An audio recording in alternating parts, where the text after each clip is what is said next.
चौथी और आखिरी जो किताब है वो बड़ी अज़ीम किताब है और इसी बाब का एक हिस्सा है। और ये किताब ख़ास सैयदना मुआविया रज़ी अल्लाह अन्हु की शख्सियत, उनके मनाक़िब व फ़ज़ाइल और उन पर जो एतराज़ात किए जाते हैं उसके दिफ़ा पर है।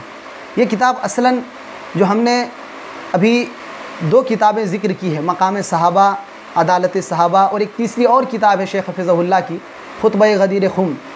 3 किताबों का समझिए कि मजमुआ है।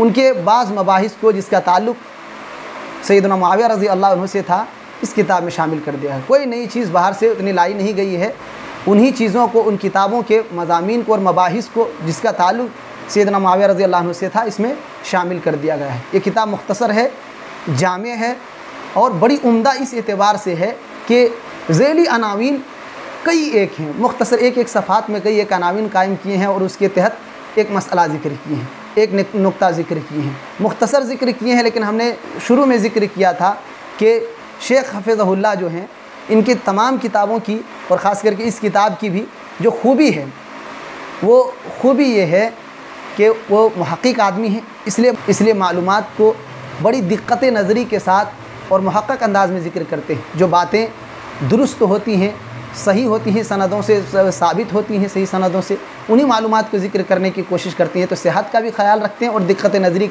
से काम लेते हैं। हर हातिब लैल की तरह रत्ब याबिस सबको जमा कर दे, ऐसी बात नहीं है। तो ये पहली खुसूसियत है शेख हफ़िज़हुल्लाह की किताबों की। दूसरी खुसूसियत ये है कि उमूमन ये सारी किताबें मुख्तसर हैं, अपने अपने बाब में मुख्तसर हैं और अपने मौजू से भटके नहीं हैं, जामे भी हैं। और एक तीसरी खुसूसियत ये है कि सहल हैं और सादा हैं। हर शख्स, कम पढ़ा लिखा आदमी भी जिनको थोड़ा बहुत उर्दू पढ़ना जो जानते हों वो भी इन किताबों से इस्तिफ़ादा कर सकते हैं।